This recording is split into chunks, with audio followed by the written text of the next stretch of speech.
April 15th, 1945. Eastern France. 14 hours. Second Lieutenant William Anderson's hands wouldn't stop shaking. Not from the cold, though at 15,000 feet the air bit through his fleece-lined jacket, but from something more primal.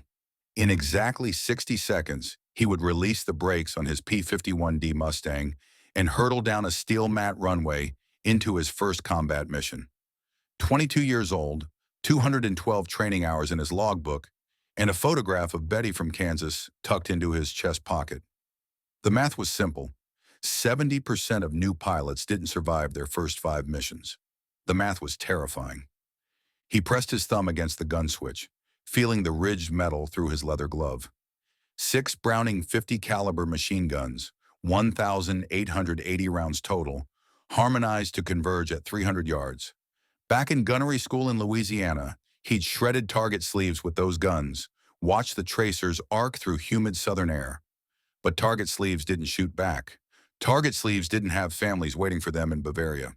The Packard Merlin engine thrummed 11 feet ahead of him, 12 cylinders pumping out 1,490 horsepower, a symphony of controlled violence that shook his entire body. Every rivet in the aluminum skin vibrated with purpose.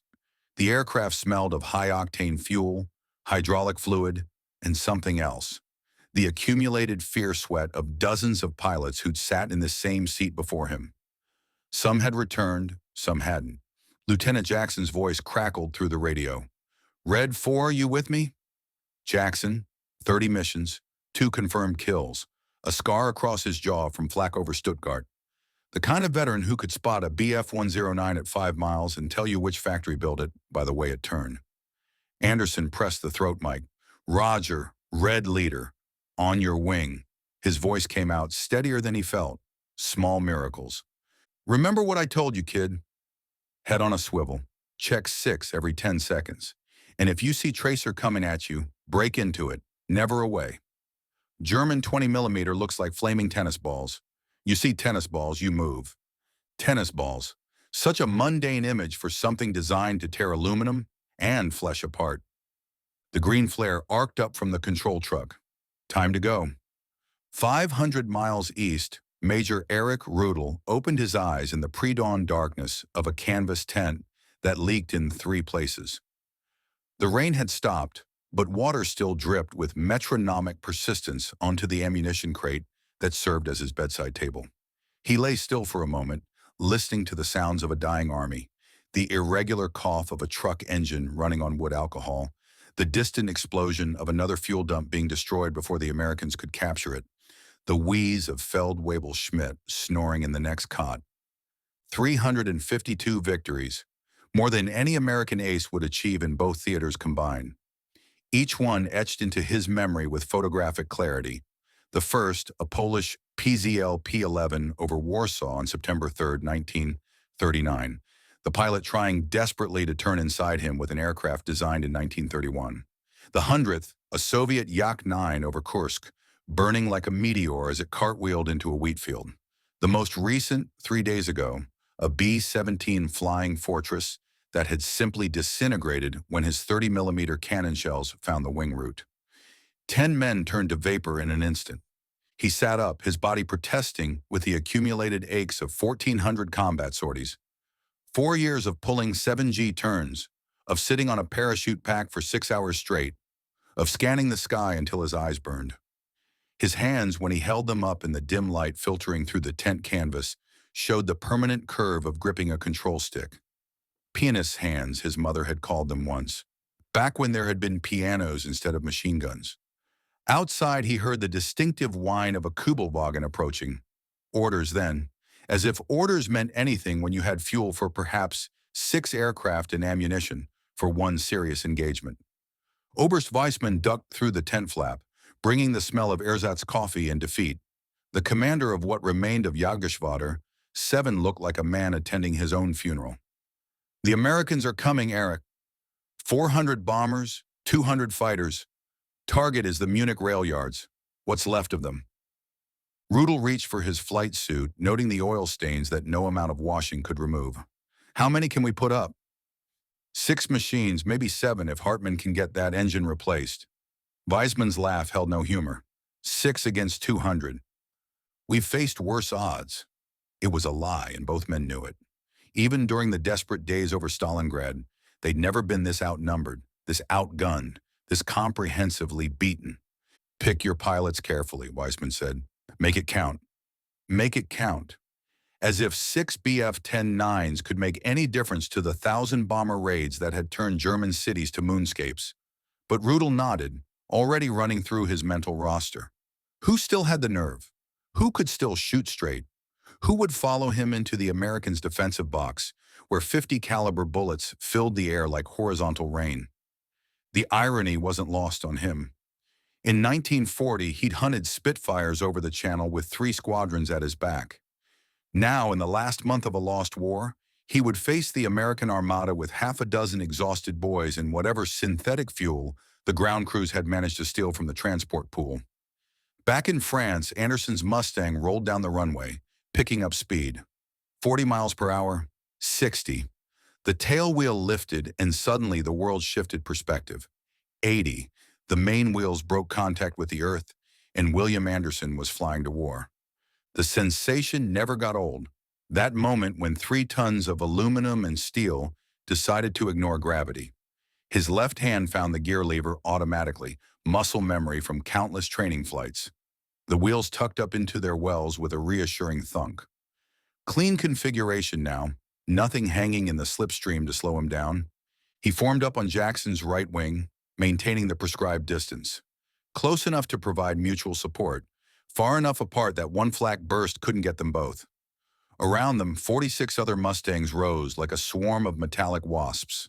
The 357th Fighter Group, the Oxford Boys, pride of the 8th Air Force. Their unit patch showed a cartoon Mustang chomping a swastika. Anderson had thought it was funny back in training. Now climbing through 10,000 feet toward Germany, it seemed less like a joke and more like a promise. The French countryside spread below them, a patchwork of fields and forests scarred by 4 years of war. Shell craters filled with spring rain reflected the morning sun, like coins scattered by a careless giant.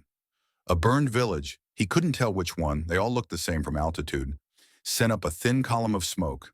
Liberation had come at a price. Bandits reported over Stuttgart. The group commander's voice filled everyone's headphones. Looks like Jerry's putting up what he's got left. Stay sharp. Anderson checked his oxygen flow, adjusted the mixture on his engine, tightened his shoulder harness. Rituals of preparation, each one a small ward against chaos. His mouth tasted of rubber from the oxygen mask. His fingers inside the leather gloves were already going numb from the cold. At 25,000 feet, the outside air temperature would be -40. The Mustang's cockpit had heating theoretically, but it never quite worked right. You learn to live with being cold. You learn to live with a lot of things. In Bavaria, Rudel stood beside his Bf-109 G-10, running his hand along the fuselage. The aircraft had been pieced together from 3 different machines. The tail from a G-6 shot up over Berlin, the wings from a G-14 that had belly landed after a fuel leak, the engine a DB-605D that Franz, his crew chief, had somehow acquired from a depot that technically didn't exist anymore. "She'll fly, Herr Major," Franz said, wiping his hands on a rag that had once been part of someone's uniform. "But the engine's running rough. Bad fuel again." Bad fuel. In 1940, they'd had 87-octane gasoline that let the Daimler-Benz engines sing. Now they were burning synthetic garbage made from coal, mixed with wood alcohol when they could get it, sometimes even with captured Russian fuel that made the engines knock like hammers on an anvil. Rudel climbed onto the wing, feeling the metal flex slightly under his weight. Everything was wearing out. The aircraft, the pilots, the country itself. He lowered himself into the cockpit, a space so familiar it felt like putting on an old jacket. The instrument panel, with its confusion of gauges and switches, made perfect sense to him. Manifold pressure, oil temperature, fuel quantity, barely half tanks, 30 minutes of combat maximum, ammunition counters for the 2 13mm machine guns, and the single 30mm cannon. That cannon was the Bf-109 Salvation and its curse. The Mk-108 could destroy a B-17 with 5 hits, a fighter with 1. But it had the trajectory of a thrown brick, and you had to get close, dangerously close, to use it effectively. And it carried only 65 rounds. 65 chances to change something. Anything about the tide of defeat washing over the Reich. Young Unteroffizier Kraus appeared at his wing tip, 19 years old with 8 victories, and the kind of nervous energy that would get him killed within a month if the war lasted that long. Herr Major, the others are ready. The others. Feldwebel Muller. 40 victories and half his face melted from a B-24's tail gunner. 3 boys straight from training school with less than 20 hours on type. This was his hunting pack. David's sling against Goliath's armor. Start engines in 5 minutes, Rudel told him. And Kraus? Today isn't about being heroes. It's about making them pay for every mile of German sky. The boy nodded, trying to look older than his years, and jogged toward his own aircraft. A G-10 with mismatched camouflage and an engine cowling from a different model entirely. Everything about the late-war Luftwaffe was improvisation and desperation held together with skill and stubborn pride. High above Luxembourg, Anderson's formation crossed into German airspace. The radio chatter increased, reports of flak positions, weather updates, navigation checks. Below and ahead, he could see the bomber stream, hundreds of B-17 and B-24s stretched across miles of sky, each leaving 4 white contrails like chalk lines on a blue blackboard. It was magnificent and terrible, this display of American industrial might. Each bomber carried 10 men and 5 tons of high explosive. Do the math. 4,000 men and 2,000 tons of destruction headed for Munich. Little friends, this is Big Friend Leader, came the drawling voice of a bomber pilot. Sure nice to have you boys along for the ride. Little friends, that's what the bomber crews called their fighter escorts. Anderson had heard the stories from pilots who'd been here in '43 before the Mustangs arrived with their long-range tanks. The bombers had gone in alone then, and the Luftwaffe had torn them apart. 60 fortresses lost in a single day over Schweinfurt. Now, with fighters able to escort them all the way to Berlin and back, the casualty rates had plummeted. The hunters had become the hunted. But Anderson knew the Germans still had teeth. Somewhere down there in the Reich's dying heart, warning radars were painting their formation. Telephones were ringing in operations rooms. Pilots were running to their aircraft. His thumb found the gun switch again, a nervous tick he'd developed in the last hour. The Mustang flew on, smooth as silk, the Merlin engine purring with barely contained power. 200 gallons of fuel in the internal tanks. Another 110 in the drop tanks slung under each wing. Enough to get to Munich, fight for 15 minutes, and make it home. If everything went perfectly, if the engine didn't quit, if the oxygen system didn't fail, if flak didn't find him, if. At the hastily repaired airfield outside Munich, Rudel watched the last of his pilots strap in. The ground crews worked with desperate efficiency, every movement practiced despite exhaustion. No wasted motion, no unnecessary words. They'd done this so many times it had become ritual, holy mass for the church of aerial combat. Franz gave him a thumbs up from beside the propeller. Rudel hit the starter. The Daimler-Benz coughed, caught, belched black smoke, then settled into an uneven rumble. Not good. The synthetic fuel was eating the engine from inside, but it would have to do. One by one, the other 5 engines started. A miracle in itself. Usually at least one refused to cooperate. Rudel released the brakes and began taxiing, feeling every bump and crater in the damaged runway through the landing gear. Behind him, his Kleine Schwarm followed like ducklings trailing their mother. The windsock hung limp. Good. No crosswind to complicate takeoff from a runway more crater than concrete. He pushed the throttle forward, feeling the engine try to respond despite the contaminated fuel. The G-10 accelerated reluctantly, using up more runway than it should have. For a moment, he wondered if they'd make it. Then the tail came up, the wings bit into the air, and they were airborne. 6 fighters against an armada. In the old days, he would have called it madness. Now it was simply Tuesday in the dying Third Reich. As they climbed through the industrial haze that perpetually hung over southern Germany, Smoke from burning cities, burning fuel dumps, burning dreams. Rudel looked at his fuel gauge. 35 minutes if he was careful with the throttle. Less if they had to use war emergency power. It would be enough. It would have to be. The controller's voice crackled through his headphones. Adler Squadron, Vector 320, Angels 25. Indianer formation approaching Munich from the west. Estimated strength, 400 bombers, 200 escorts. Indianer, Indians, the code word for American bombers. How appropriate, Rudel thought, that the country that had nearly exterminated its own native population should be coded with their name as they came to complete Europe's destruction. History was nothing if not ironic. He glanced left and right, checking his formation. 6 tired fighters climbing toward an apocalypse. Muller was already falling behind, his engine running even worse than Rudel's. The 3 novices were bunched too close together, nervous energy overcoming training, and young Kraus was surging ahead, eager to add to his score. Adler Flight, maintain formation, Rudel transmitted. We climbed to 27,000, approach from the sun, 1 pass through the escorts, then reassess. No heroics, no heroics, as if 6 BF-10-9s attacking 200 Mustangs was anything but heroic, or insane. The line had blurred long ago.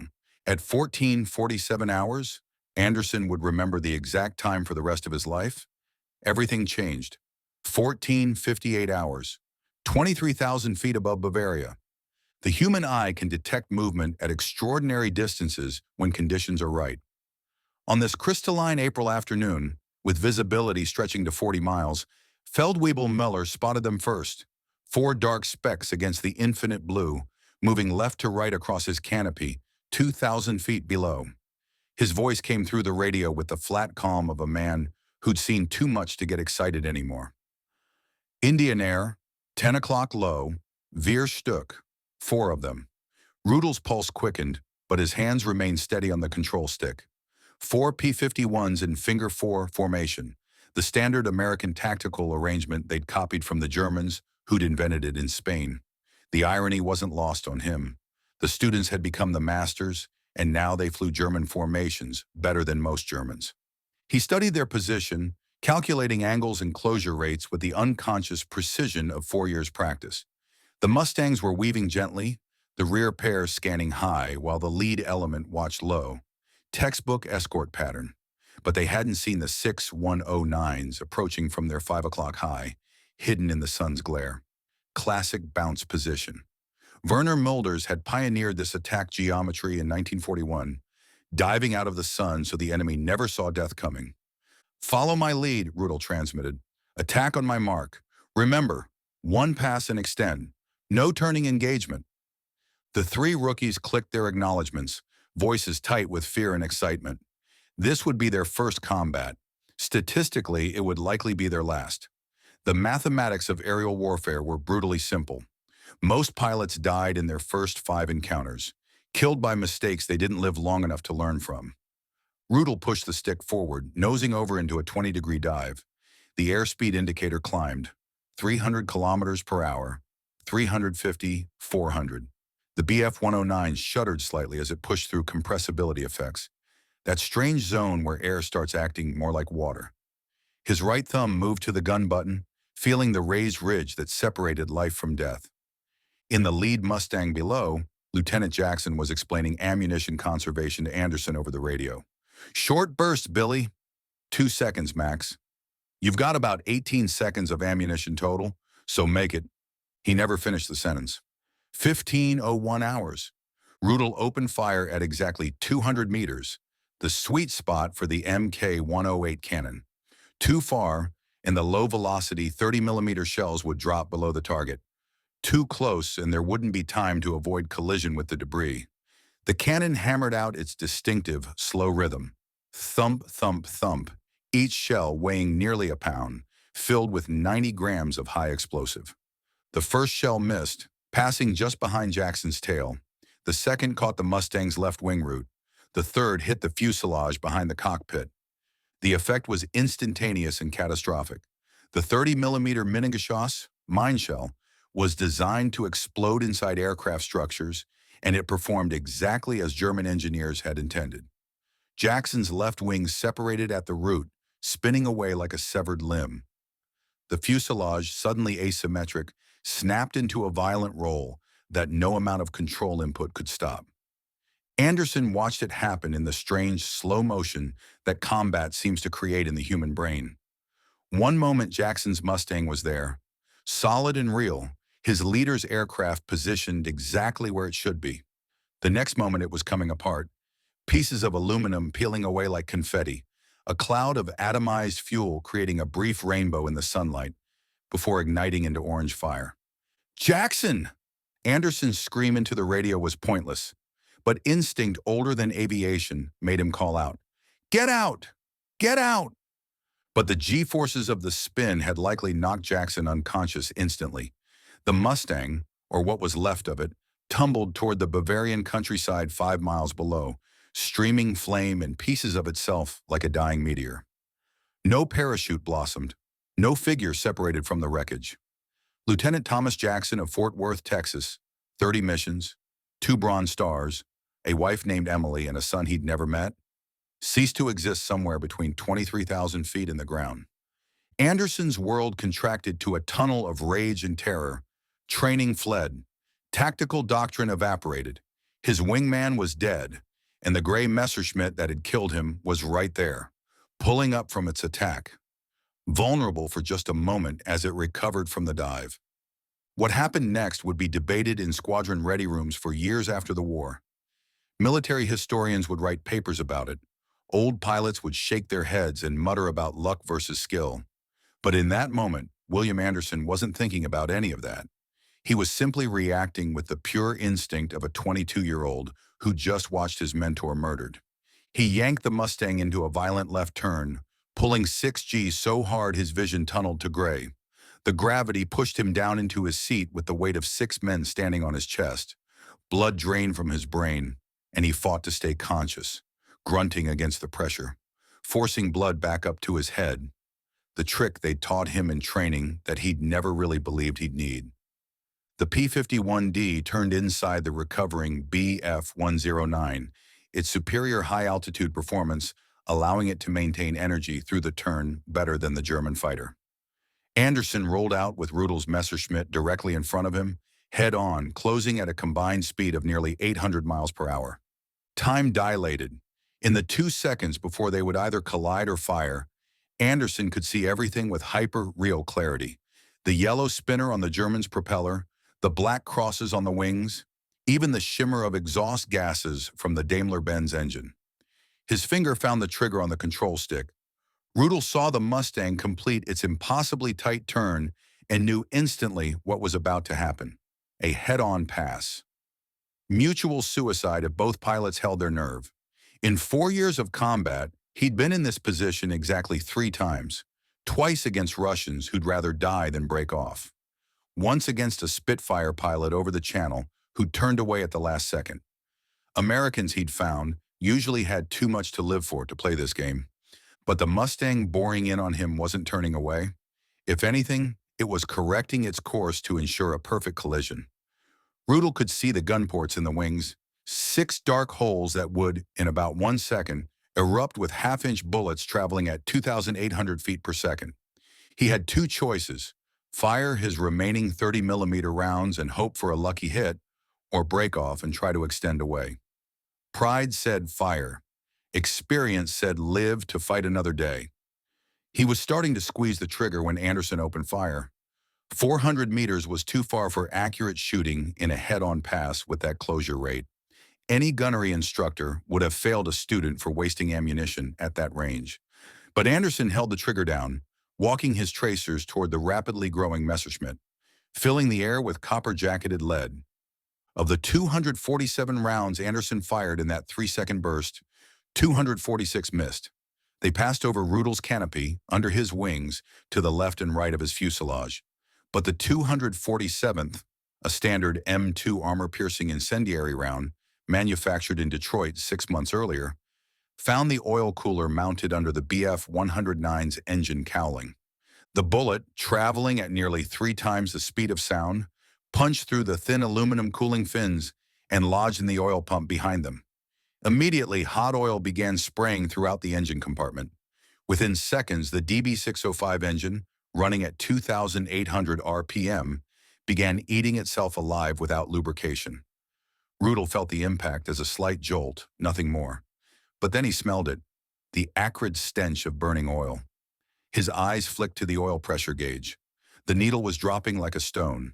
Oil temperature was climbing past red line. He had perhaps 30 seconds before the engine seized completely. The two fighters passed each other with less than 50 feet to spare, so close that Anderson could see the German pilot's face for a fraction of a second.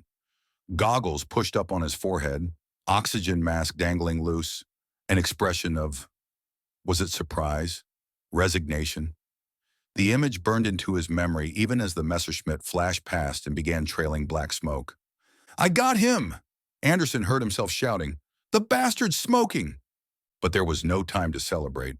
Unteroffizier Kraus, 19 years old and burning for revenge for his squadron leader, rolled in on Anderson 6 o'clock. The young German had watched Rudel, his hero, the man with 352 victories, get shot down by some American nobody. It was incomprehensible. It was unacceptable. It demanded blood payment. Kraus's first burst missed high, tracers streaming over Anderson's canopy like angry hornets. The American pilot, operating now on pure adrenaline and instinct, pulled into a climbing spiral, using the Mustang's superior altitude performance to gain separation. The Merlin engine, breathing easier in the thin air than the German's DB605, pulled him up and away from the initial attack. But Kraus followed, his youth and 8 victories making him overconfident. He pulled too hard, trying to get a lead on the climbing Mustang, and felt his 109 shudder on the edge of a stall. For a moment, the aircraft hung there, neither flying nor falling, suspended between physics and pilot will. It was all the advantage Anderson needed. He kicked the rudder, slicing back down in a move he'd practiced 100 times over Texas, but never imagined he'd use in combat. The Mustang's nose tracked across the struggling Messerschmitt. This time, the range was less than 150 meters. This time, Anderson's burst lasted only 2 seconds. This time, every round found its mark. The concentrated fire of 650 caliber machine guns at that range was devastating. Kraus's rear fuselage disintegrated, elevator controls severed, rudder torn away. The Bf-109 snapped into an inverted spin, completely uncontrollable. Through his canopy, Anderson saw the German pilot fighting to get out, struggling with the canopy release as centrifugal force pressed him against the side of the cockpit. Then the canopy flew off. The dark figure tumbled free, and a parachute blossomed, white silk against the blue sky, drifting toward a Bavaria that would soon be occupied by American troops. Unteroffizier Hans Kraus would survive the war, spend 6 months in a POW camp in France, and eventually become a commercial airline pilot. But his war ended at 1504, shot down in his 9th combat by an American flying his first. Meanwhile, Major Erich Rudel was fighting for his life. The engine had seized completely now, the propeller windmilling uselessly. He'd pushed the nose down immediately, converting altitude to airspeed, stretching his glide toward a wheat field he could see in the distance. The cockpit was filling with smoke, making it hard to see the instruments. Oil covered the windscreen, reducing forward visibility to almost nothing. He went through the forced landing checklist with the mechanical precision of experience. Fuel off, magnetos off, canopy open and locked, harness tight. The field was coming up fast, too fast. He side-slipped to lose altitude, a delicate maneuver in a dead-stick fighter, feeling the 109 trying to stall, catching it just in time. The wheels touched wheat stubble at nearly 100 miles per hour. The landing gear, designed for smooth runways, not agricultural fields, collapsed immediately. The Bf-109 belly flopped, sliding across the field in a cloud of dust and dirt. The sound of tearing metal filling Rudel's ears. A fence post loomed. He pressed himself back into the seat, waiting for impact. The left wing caught the post, spinning the aircraft 90 degrees before it finally stopped. Rudel sat for a moment in the sudden silence, hardly believing he was alive. Then training took over. He pulled the harness release, hauled himself out of the cockpit, and dropped to the ground. Legs shaky from adrenaline, and the simple fact of survival. Looking up, he could see the air battle continuing, dots wheeling and turning, the occasional flash of gunfire, contrails drawing geometric patterns against the afternoon sky. Somewhere up there, the American who'd shot him down was still fighting. A novice, obviously. An experienced pilot would never have fired at that range. But he'd held his nerve in a head-on attack, and that took something beyond training. The remaining 4 BF-10-9s tried to continue the engagement, but the odds were impossible. Muller's engine finally gave out completely, forcing him to glide toward an emergency field. The 3 rookies, seeing both their leaders gone, lost all cohesion. One was shot down immediately by Anderson's wingman, the pilot bailing out successfully. The other 2 dove away, using their last fuel to escape toward the east. 15:07 hours. The air battle was over. 17 minutes from first contact to the last German fighter disappearing. The American formation had lost 2 Mustangs destroyed and 1 damaged but flyable. The Germans had lost everything. 3 aircraft destroyed, 3 forced down, their most successful ace removed from the war. Anderson found himself alone in a cube of sky, the radio chatter of other pilots seeming to come from another world. His hands were shaking so badly he could barely hold the stick steady. His throat was raw from screaming warnings and curses he didn't remember shouting. His flight suit was soaked with sweat despite the -40 temperature outside the canopy. Red 4, what's your status?" The voice of the squadron commander cut through his shock. Anderson had to try twice before his voice worked. Red 4, operational. 2 confirmed kills. There was a pause, then, confirm Red 4. Did you say 2 kills? Affirmative. 109 damaged and forced down, 1 shot down with pilot bailing out. Another pause, longer. In the background, Anderson could hear other pilots talking. The words indistinct, but the tone unmistakable. Disbelief mixed with something like awe.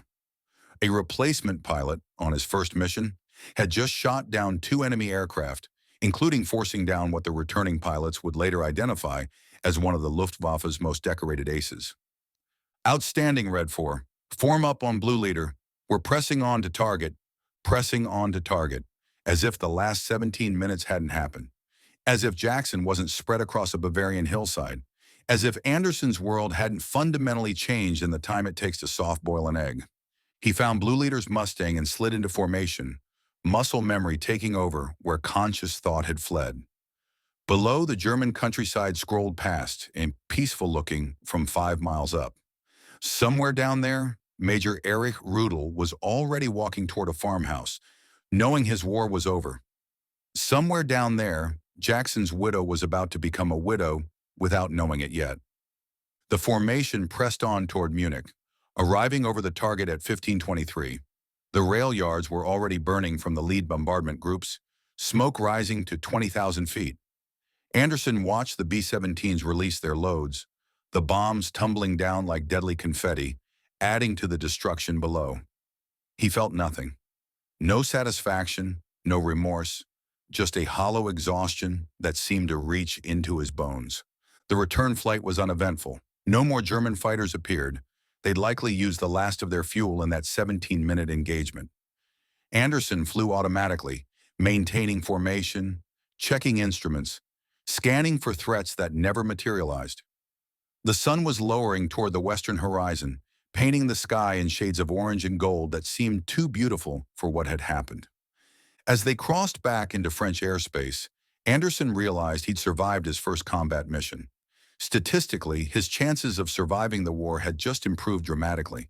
But sitting in his cockpit, with Jackson's empty place in the formation like a missing tooth, he understood something the statistics couldn't capture. Survival and living were 2 very different things. The numbers were simple. 2 kills, 1 mission, 17 minutes of combat. But the mathematics of war never accounted for the weight those numbers would carry, the faces behind them, the what-ifs that would play out in dreams for decades to come. William Anderson had become a warrior at 1458 and discovered the cost of victory by 1507. 9 minutes to change a life forever. April 18th, 1945. Provisional POW Camp Sainte-Marie, Eastern France. 9 o'clock hours. The fence was American-made, shipped across the Atlantic in sections and assembled by engineers who'd gotten very good at building cages for men. 10 feet high, topped with 3 strands of barbed wire that caught the morning sun like deadly jewelry. Through the chain link, Major Eric Rudel could see French countryside that looked almost peaceful if you ignored the bomb craters and the burned-out Tiger tank rusting in the middle distance. He stood with his hands in his pockets, watching a formation of P-47 Thunderbolts pass overhead, their engines making that distinctive whistle growl that American radios produced. No one in the camp even looked up anymore. When you'd been hunted by aircraft for months, you developed a sixth sense for threat. And these weren't hunting. They were just flying. The war had moved on, leaving its debris, human and mechanical, to be sorted out by the rear echelons. The camp held about 300 Luftwaffe personnel, mostly pilots and aircrew captured in the last weeks as Allied forces overran airfield after airfield. They'd segregated by rank and unit. Little clusters of men who'd once ruled European skies now reduced to waiting for meals and counting days. Some still wore their flight suits, oil-stained and torn. Others had traded for American uniforms with the POW letters painted on the back. Warmer, cleaner, but carrying the weight of defeat in every thread. Rudel had been processed 3 days ago, after a French farmer had turned him over to advancing American troops for 2 packs of Lucky Strikes and a chocolate bar. Fair trade, he supposed. The interrogation had been perfunctory. Name, rank, serial number, unit. The American intelligence officer, a major who looked about 12 years old, had gotten excited when he realized who Rudel was. 352 victories? Jesus Christ. You're him. You're the guy who... Then he'd caught himself, remembering he was supposed to be professional. Now Rudel watched the camp gate open and a jeep roll through. An American colonel stepped out, followed by a young lieutenant in a flight jacket. Even from 50 meters away, Rudel recognized the way the lieutenant walked. That particular combination of exhaustion and hypervigilance that marked a pilot fresh from combat. The way his head moved constantly, checking sky even here, safe on the ground. The way his right hand stayed close to where his sidearm would have been. It was the American who'd shot him down. Rudel knew it with the same certainty he'd once known when a Spitfire was about to break left instead of right. Some things you just knew. The guards brought them to a small administrative building that had once been a French customs house. Inside, a wooden table, 4 chairs, peeling paint on the walls, and a portrait of Roosevelt that someone had hung to cover a water stain. The colonel, his name tag read Thompson, gestured for everyone to sit. He looked uncomfortable, like a man following orders he didn't fully understand. Major Rudel, Thompson began in accented but serviceable German, "This is Second Lieutenant William Anderson. He has requested this meeting." Anderson sat rigid in his chair, eyes fixed on Rudel with an intensity that bordered on desperate. Up close, Rudel could see details that told the story. The faint oil stains on his flight jacket cuffs, the healing scratch on his left cheek, probably from his oxygen mask, the way his fingers drummed against his thigh in the rhythm of machine gun fire. 6-round bursts. The boy was reliving the combat even sitting still. "You speak English?" Anderson's voice cracked slightly on the question. "Yes," Rudel replied, noting how the American's shoulders relaxed slightly at not needing a translator. "I learned from RAF pilots in 1940. They were quite talkative after we shot them down over the channel." It was meant as a small joke, but Anderson didn't smile. Instead, he leaned forward, words tumbling out. "How? I mean, you had 300, and how did I? At that range, it was impossible. The deflection angle alone should have..." 400 meters, Rudel interrupted gently. "Head-on pass. Your fire was too long, too early. Wasteful, technically speaking. Any gunnery instructor would have failed you." Anderson flinched as if slapped. "But," Rudel continued, "one round hit my oil cooler. 1 out of probably 200. Pure luck." He paused, studying the young American's face. "The luck part was the hit. But you didn't break off. 800 miles per hour closure rate, and you held your course. That wasn't luck. That was either courage or insanity. In my experience, they're often the same thing." "I watched you kill Jackson," Anderson said. his voice dropping to barely above a whisper. He was, he was teaching me about ammunition conservation. 30 missions. He had 30 missions and a kid back home, and you just erased him, Rudel finished. Yes, just as I erased 351 others. A Polish cadet on his first flight. Russian women pilots. The night witches, they called themselves. Brave beyond belief. An American bomber crew over Hamburg who were probably thinking about baseball or girlfriends when my shells found their fuel tanks. He leaned back, suddenly feeling every one of his 32 years. Your Lieutenant Jackson was number 352. You would have been 353 if that oil cooler hadn't failed. Anderson's jaw clenched. You talk about them like they were points in a game. No, Rudel said sharply. I talk about them like what they were. Men I killed in a war I no longer believe in, for a cause that was rotten from the start. But in the air, Lieutenant, there is no politics, no ideology. There is only the mathematics of survival. Altitude plus speed equals energy. Energy equals life. Lose energy, lose life. Simple. It's not simple, Anderson protested. Nothing about this is simple. Rudel studied him for a long moment. So young, still believing war should make sense, should have rules beyond kill or be killed. Tell me, Lieutenant Anderson, how many victories do you have now? 5, Anderson answered automatically, then looked sick at his own quick response. 5 in how many missions? 12. Excellent ratio. You're a natural killer. Rudel watched the American flinch again. That's not an insult. It's an observation. Most pilots never see their enemy. They fire at machines, not men. But you saw me in that cockpit, didn't you? For just a moment as we passed. You saw my face. Anderson nodded slowly. And you still fired. That's what makes you dangerous, Lieutenant. Not your aim, which frankly needs work. Not your tactical sense, which is non-existent. But your ability to look a man in the face and kill him anyway. Rudel stood up. The war will be over in weeks. Days, perhaps. Go home. Forget about flying. Forget about killing. Marry some nice girl who will never understand what you did here, and thank God for that ignorance. Is that what you'll do? Anderson asked. Rudel laughed, but there was no humor in it. I'm 32 years old, and I've been killing people since I was 25. It's the only skill I have that anyone ever valued. What exactly do you think I'll do in a Germany that will spend the next generation pretending we didn't do what we did? Thompson cleared his throat. The meeting was supposed to last 15 minutes, and they were approaching 30, but neither pilot moved. Can I ask you something? Anderson said suddenly. Your first kill. Do you remember it? Every detail, Rudel replied immediately. September 3rd, 1939, 0742 hours, over Krakow, a Polish PZL P-11C, silver with red and white checkerboard markings. The pilot tried to turn inside me, but his plane was designed in 1931 and mine in 1935. 4 years might as well have been 40. I put a burst into his engine, and he went down burning. I saw him trying to get out, but the canopy was jammed. He burned all the way down. Did it bother you? Then? Number. I was euphoric. I'd scored my first victory. I was a warrior, a knight of the air.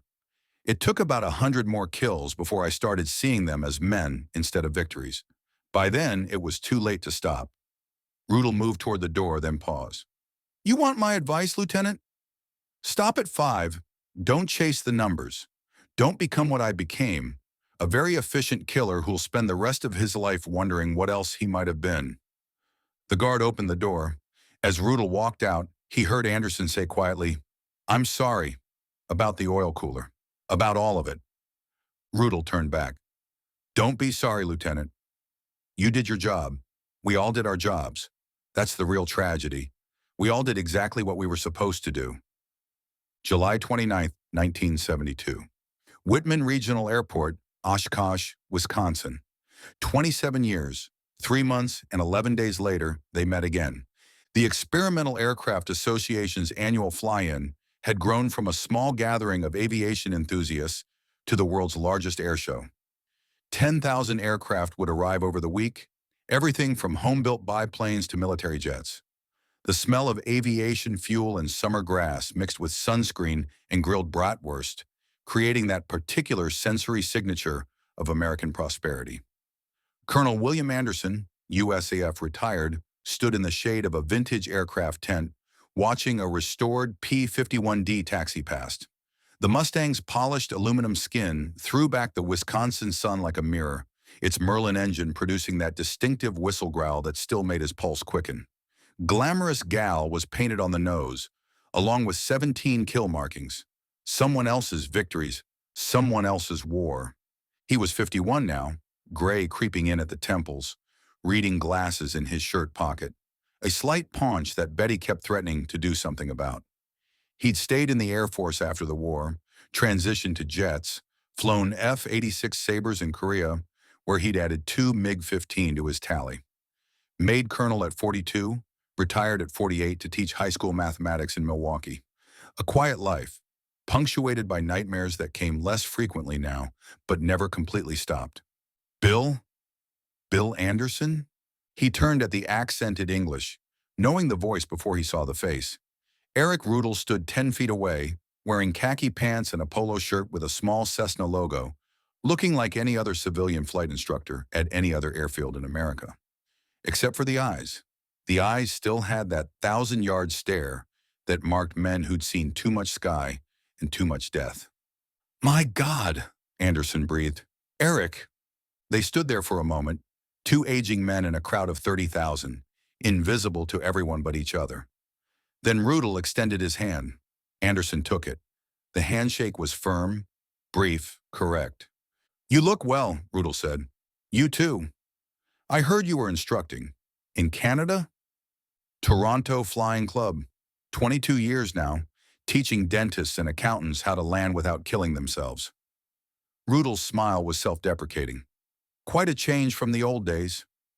They walked together without discussing it, 2 old pilots naturally gravitating toward the flight line where the warbirds were parked. A B-17 sat massive in silver in the afternoon sun, tourists climbing through it for $5 a head.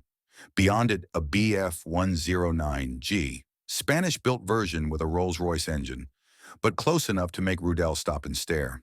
"Strange, isn't it?" Rudel said. "They're museum pieces now. Children climb on them. People take photographs. No one remembers that these were instruments of death." "I remember," Anderson said quietly. "Yes, we remember." They found a beer tent, because this was Wisconsin, and there was always a beer tent, and sat at a picnic table sticky with spilled Budweiser. Around them, families enjoyed the summer afternoon, kids with ice cream, old-timers in VFW caps, young pilots talking with their hands, describing impossible maneuvers. "My son flies Phantoms," Anderson said eventually. "Billy Jr., 2 tours in Vietnam. He's got 3 MiGs to his credit." Following his father's path. I tried to talk him out of it, tried to tell him what it was really like, but Anderson shrugged. "Young men don't listen." "Did we?" "No," Rudel agreed. "My boy flies starfighters for your NATO, defending West Germany from the Soviets. Iron Curtain, they call it now, as if iron could stop what's coming if it really comes." "MAD," Anderson said. "Mutual Assured Destruction. Makes our war look almost quaint, doesn't it? At least we could see who we were killing." They sat in silence, watching an aerobatic performer trace smoke trails through the sky. The pilot was good, precise, but both men could see the small errors, the slight wobble in the vertical roll, the energy management that wasn't quite perfect. Their trained eyes couldn't stop analyzing, even after all these years. "Can I ask you something?" Anderson said suddenly, echoing his question from 27 years before. "Do you miss it? The flying, I mean. Not the killing, but the flying." Rudel considered the question. "Every day. Oh, I fly Cessnas and Pipers, teach people to navigate and land in crosswinds. But it's not the same. Nothing will ever be like those moments at 25,000 feet. Everything depending on your skill, your aircraft, your will to survive. It was terrible and magnificent and more real than anything else I've experienced." He paused. You? Same, exactly the same. Anderson picked at the label on his beer bottle. Sometimes I dream I'm back in my Mustang, over Bavaria that day. But in the dream, I miss. The bullet doesn't hit your oil cooler. You come around and we merge and we fight, and it goes on forever. Neither of us winning, neither losing, just flying, fighting, being absolutely alive. The 353rd victory that never was, Rudel said softly. I dream about it too. You know what the ironic thing is?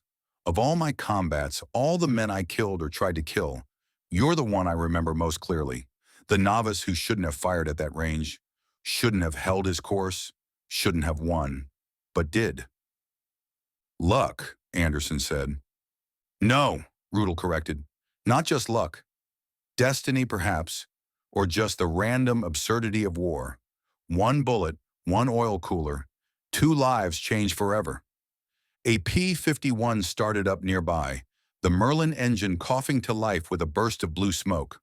Both men turned to watch, unconscious mirrors of each other, heads tilted at the same angle, eyes tracking the same details. Our sons, Rudel said eventually.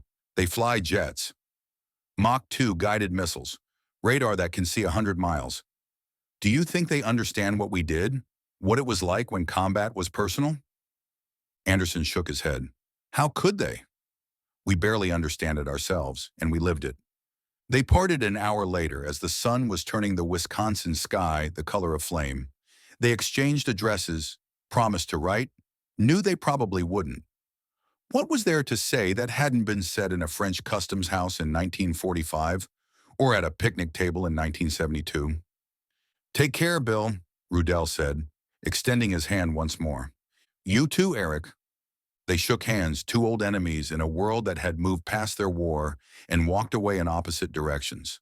November 15th, 1983. Toronto City Centre Airport.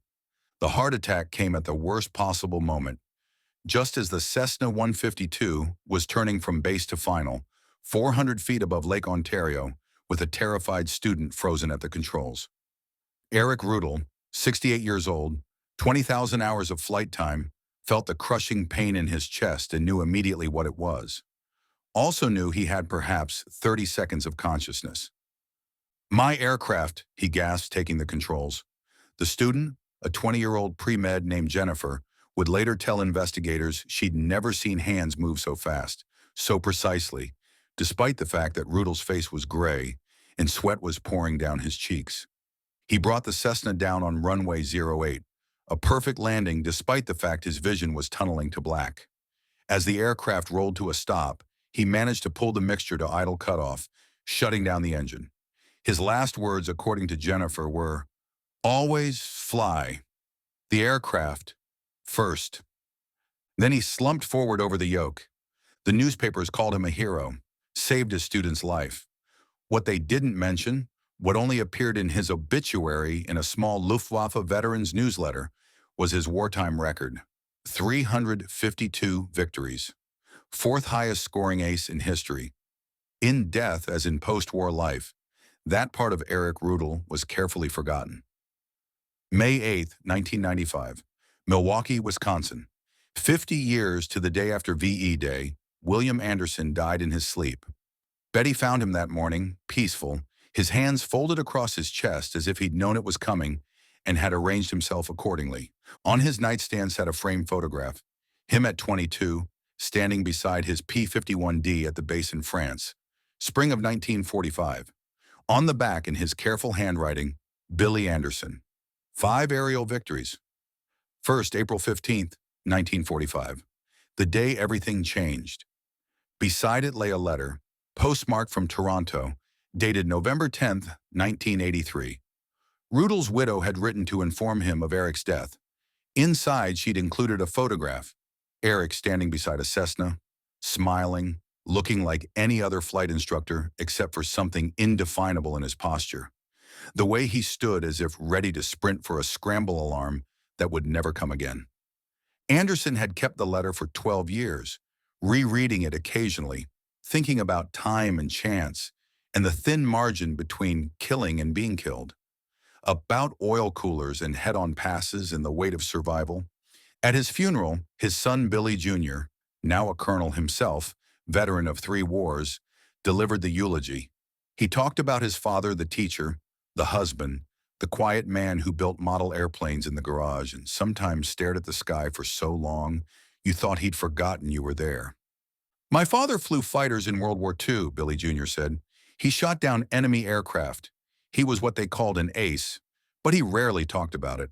Once, though, when I came back from my first combat mission in Vietnam, excited and shaking and full of myself for surviving, he sat me down and said something I'll never forget. Billy Jr. paused, looking out at the congregation.